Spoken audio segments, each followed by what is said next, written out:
আসসালামু আলাইকুম, কেমন আছেন সবাই? আশা করি সবাই খুব ভালো আছেন। সকালবেলা বৃষ্টি দেখে সবার খিচুড়ি খেতে ইচ্ছা করতেছে, এই জন্য দুপুরবেলা খিচুড়ি রান্না করছি।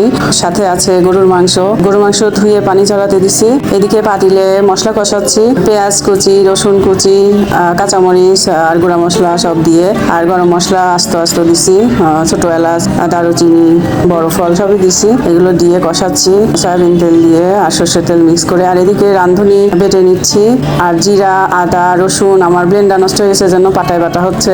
এখনকার মতো একটুখানি দিয়ে বেটে নিচ্ছি, কারণ ব্লেন্ডারটা ব্লেন্ড করতে করতে নষ্ট হয়ে গেল, অফ হয়ে গেল কেন বুঝলাম না। তো এই যে এদিকে মশলা কষানো হয়ে গেছে, গরুর মাংসগুলো দিয়ে দিচ্ছি। গরুর মাংস এরকম পানি ঝরিয়ে অনেকক্ষণ কষালে টেস্ট হয় খুব ভালো। আর আমি একটা সিক্রেট মশলা বলবো, যেটা দিলে একদম বাবুচিদের মতোই হবে। মাংস আছে 4-5 কেজি মতো, একবারে রান্না করে রাখি, আমি বক্সে রেখে দেই, আর যতটুকু খেতে হয় খাই। আমরা তো বাড়িতে মাত্র 4 জন, ঝিলি কিষান, আমি আর ওর আব্বু, খুব বেশি লাগেও না। আর আমার বড় ছেলের জন্য একটু পাঠাই ঢাকায়। গরুর মাংস ভালো টেস্ট করতে হলে রান্নায় কষাতে হবে খুব বেশি করে, মশলাটা আলাদা করে বেশি কষাতে হবে, আর মাংসটা দিয়েও বেশি করে কষাতে হয়। আমার যে সিক্রেট মশলা, সেটা হচ্ছে স্কয়ার কোম্পানির গরম মশলা, যেটা প্যাকেট, ওইটা বিফ মশলা না কিন্তু। আরেকটা হচ্ছে এই যে রাঁধুনি বাটা, 2 চা চামচের মতো দেই আমি।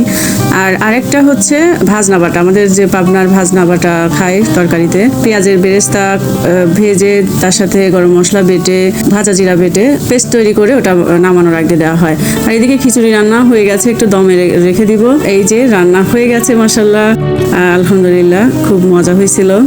আপনাদের সাথে তো টেস্ট শেয়ার করতে পারবো না, কিন্তু রেসিপি কিভাবে করতে হবে সেটা তো বলে দেই, আপনারা বাসায় রান্না করে খেতে পারবেন। তাহলে আমি এখন বিদায় নিব, সবাই ভালো থাকবেন। আমার ভিডিওটা ভালো লাগলে অবশ্যই লাইক, কমেন্ট, শেয়ার করবেন। যারা ফেসবুক থেকে দেখছেন তারা ফলো দিয়ে রাখবেন, আর যারা ইউটিউব থেকে দেখছেন অবশ্যই সাবস্ক্রাইব করবেন। তাহলে সবাই ভালো থাকবেন, বিদায় নিচ্ছি, আল্লাহ হাফেজ।